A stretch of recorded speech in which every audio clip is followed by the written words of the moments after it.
So Gauri ಕೂಡ ಇದ್ದಾರೆ, ಮಾತಾಡಿಸ್ತೀನಿ ಗೌರಿನ.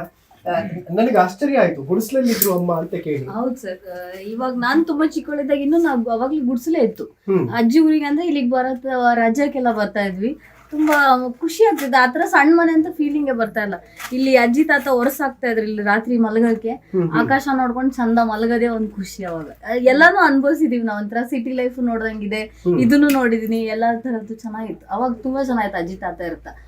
ನಮ್ ತಾತ ಅಂತೂ ಸ್ಪೆಷಲಿ ನಮಿಗೋಸ್ಕರ ಮಾವಿನ ಮರಗಳನ್ನ ಗುತ್ತಿಗೆ ಎಲ್ಲ ತಗೊಂಡು ಅವನ್ನೆಲ್ಲ ಒಂದ್ ರೂಮ್ ಅಲ್ಲಿ ಫುಲ್ ಹುಲ್ಲಿನೆಲ್ಲ ಹಾಕಿ ಅವೆಲ್ಲ ತಂದು ಕೊಡೋದು ಆತರ. ಮತ್ತೆ ನಮ್ದೊಂದು ಇಲ್ಲಿ ಕಲ್ಲಂಗಡಿ ಹೊಲ ಇತ್ತು, ಹೊಲಕ್ಕೆಲ್ಲ ಹೋಗಿ ಕಲ್ಲಂಗಡಿ ಎಲ್ಲ ತಿನ್ನೋದು, ಅದೊಂಥರ ಚಿಕ್ಕ ವಯಸ್ಸಲ್ಲಿ ಖುಷಿನೇ ಬೇರೆ. ಹಳ್ಳಿ ಇದ್ದು ವಾತಾವರಣದ ಗೊತ್ತಲ್ಲ ನಿಮಗೆ. ಕರೆಕ್ಟ್. ಈಗ ಶಾಸಕರಾದ್ಮೇಲೆ ಎಲ್ಲವೂ ಬದಲಾಗುತ್ತೆ ಲೈಫಲ್ಲಿ. ದೊಡ್ಡ ದೊಡ್ಡ ಕಾರ್ಗಳು, ದೊಡ್ಡ ದೊಡ್ಡ ಬಂಗ್ಲೆ ಎಲ್ಲ ರೆಡಿ ಆಗ್ಬಿಡುತ್ತೆ ತುಂಬಾ ಜನಕ್ಕೆ. ಈಗ 2.5 ವರ್ಷ ಆಗಿದೆ. ಮನಸ್ಸು ಮಾಡಿರ್ತಿದ್ರೆ ಬಹುಶಃ ಇಲ್ಲಿರುವಂತಹ ಅಕ್ಕಂದ್ರ ಮನೆ, ಅವರ ಸಹೋದರರ ಮನೆ ಎಲ್ಲವನ್ನು ಕೂಡ ಫುಲ್ ಚೇಂಜ್ ಮಾಡಬಹುದಿತ್ತು. ನಿಮ್ ತಾಯಿ ಯಾಕೆ ಮಾಡ್ತಾ ಇಲ್ಲ ಅಂತ ಸರ್, ಆತರ ಇವ್ರದ್ದು ನಿಷ್ಠೆ ನಿಯತ್ತು ಅನ್ನೋ ತರ ಹೋದ್ರೆ ಆ ತರದ್ ಪೊಲಿಟಿಷಿಯನ್ ಅಲ್ಲ ಅಮ್ಮ. ಲೈಕ್ ಬಂಗ್ಲೆ ತಗೋಬೇಕು ಆ ತರ. ಅವ್ರ ದಿನದ ಲೈಫ್ ಅಲ್ಲಿ ಎಷ್ಟು ಜನಗಳ ಜೊತೆ ಇರ್ತಾರಲ್ವಾ, ಅದೇ ಖುಷಿ ಅವರಿಗೆ. ಅದು ಬಂಗ್ಲೆ ಅಥವಾ ದೊಡ್ಡ ದೊಡ್ಡ ಕಾರಲ್ಲಿ ಅವ್ರಿಗೆ ಆ ಖುಷಿ ಸಿಗೋದೇ ಇಲ್ಲ. ಅದಕ್ಕೇನೆ ಎಷ್ಟೇ ಇರ್ಲಿ ಸರಳತೆನೇ ಅವ್ರು ಹೆಂಗಿದ್ರು ಹಂಗೆ ಇದಾರೆ. ಆ ವಿಷಯದಲ್ಲಿ ಯಾವ್ದ್ರಲ್ಲೂ ಚೇಂಜ್ ಆಗೇ ಇಲ್ಲ. ಆತರ ಆಸೆಗಳು ಅಮ್ಮಂಗಿಲ್ಲ, ಬಂಗ್ಲೆ ಮಾಡ್ಬೇಕು, ಕಾರ್ ಮಾಡ್ಬೇಕು. ಇಲ್ಲಿರೋರು ಅಷ್ಟೇ, ಅಮ್ಮನಿಂದ ಏನು ಜಾಸ್ತಿ ಎಕ್ಸ್ಪೆಕ್ಟೇಷನ್. ಅಮ್ಮ ಇಲ್ಲಿ ಬಂದು ಇವತ್ ಬರ್ತಾನಂದ್ರೆ ಒಳ್ಳೆ ಹಬ್ಬದ ವಾತಾವರಣ ಇಲ್ಲ ಅಜ್ಜಿ ಊರಲ್ಲಿ, ಅಷ್ಟೇ ಖುಷಿ ಅವರಿಗೆ. ಅವರು ಎಕ್ಸ್ಪೆಕ್ಟ್ ಮಾಡಲ್ಲ, ಮತ್ತೆ ನಮ್ಮಂಗೂ ಆ ತರದ್ದೇನು ಇದಿಲ್ಲ. ಅಮೇಸಿಂಗ್. ಓಕೆ, ಹಬ್ಬದ ವಾತಾವರಣ ಅಂತ ಹೇಳಿದ್ರಲ್ಲ, ನಾನು ಒಂದ್ಸತಿ ತೋರಿಸ್ಬಿಡ್ತೀನಿ ಹೇಗೆ ಹಬ್ಬದ ವಾತಾವರಣ ಇರುತ್ತೆ ಅಂತ. ನೀವು ನೋಡ್ಬೋದು, ನಾವ್ ಇಲ್ಲಿ ನಿಂತ್ಕೊಂಡು ಮಾತಾಡ್ತಾ ಇದೀವಿ. ಸೊ ಮನೆ ಹೊರಗಡೆ ಕ್ಯೂ ನಿಂತಿದ್ದಾರೆ ಜನ, ಸಿಕ್ಕಾಪಟ್ಟೆ ಜನ. ಸೊ ಆ ಕಡೆ ಒಂದಷ್ಟು ಜನ ಕಳಿಸಿದ್ವಿ, ಯಾಕೆಂತಂದ್ರೆ ಸೌಂಡ್ ಆಗ್ತದೆ ಅಂತ ಹೇಳಿ.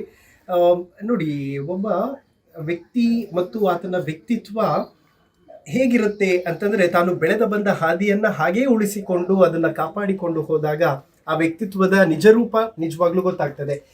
ಆಮೇಲೆ ಅಲ್ಲಿ ಸೌದೆ ಒಲೆ ಇದೆ. ಸೊ ರೈಟ್ ಸೈಡ್ ಅಲ್ಲಿ ನೀವು ನೋಡಬಹುದು. ಅಂದ್ರೆ ಹಳ್ಳಿಯಲ್ಲಿ ಸಾಮಾನ್ಯವಾಗಿ ಹೇಗೆ ಅಡುಗೆ ಮಾಡ್ತಾರೆ, ಆ ಎಲ್ಲಾ ಪ್ರದೇಶಗಳನ್ನ ಅದೇ ರೀತಿಯಲ್ಲಿ ಉಳಿಸಿಕೊಂಡಿದ್ದಾರೆ. ರೊಟ್ಟಿ ಎಲ್ಲ ಮಾಡ್ಲಿಕ್ಕೆ ಬರುತ್ತಾ ನಿಮ್ಗೆ? ರೊಟ್ಟಿ ಮಾಡ್ತೀರಾ? ನಂಗ್ ಬರಲ್ಲ, ಬಟ್ ಇದು ರೊಟ್ಟಿ ಮಾಡಕ್ ಅಂತಾನೆ ಇರೋದ ಕಲ್ಲೆಲ್ಲ ಇರೋದು.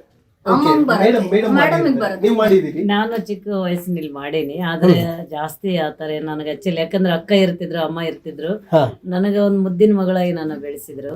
ಅವರು ನನಗೇನು ಕೊಟ್ಟೇ ಇಲ್ಲ. ನಾನು ಅವಾಗ ಕೂಡ ನಾನು ಒಬ್ಬ ಲೀಡರ್ ಅಂತಾನೆ, ನಾನು ಚಿಕ್ಕ ಮಕ್ಕಳೆಲ್ಲ ಆಟ ಆಡಾಗ ನಾನು ಒಂದು ದೊಡ್ಡ ಸ್ಥಾನದಲ್ಲಿ ಇರೋಕೆ ನಾನು ಇಲ್ಲ, ನಾನು ಮನೆಗೆ ಹಿರಿಯಳ ತರನೇ ನಾನು ಹೇಳ್ತಿದ್ದೆ. ನಾನು ಆರಾಮ್ ಕುಂತ್ಕೊಂಡು ನಿಮ್ಗೆ ಏನ್ ಕೆಲಸ ಹೇಳ್ಬೇಕು ಹೇಳ್ತೀನಿ ಅಂತೇಳಿ ಆ ಭಾವನೆ ಇರೋದ್ರಿಂದ ನನಗೆ ಜಾಸ್ತಿ ಯಾರು ಕೆಲಸ ಕಚ್ಚಿಲ್ಲ. ಅಡಿಗೆ ನಮ್ಮ ಮನೆಯವ್ರು ಕೂಡ ಬಹಳ ಪ್ರೀತಿಯಿಂದ, ಅವರು ಸರ್ಕಾರಿ ನೌಕರದಾರ ಆಗಿರೋದ್ರಿಂದ ಕೆಲ್ಸದವರೆಲ್ಲ ಮನೇಲಿ ಇರ್ತಿದ್ರು. ಆತರ ಜಾಸ್ತಿ ನನಗೆ ರೊಟ್ಟಿ ಮಾಡಕ್ ಬರ್ತದ, ಅಡಿಗೆ ಎಲ್ಲ ಬರ್ತದ, ಆದ್ರೆ ನಾನು ಮಾಡಿಲ್ಲ ಜಾಸ್ತಿ.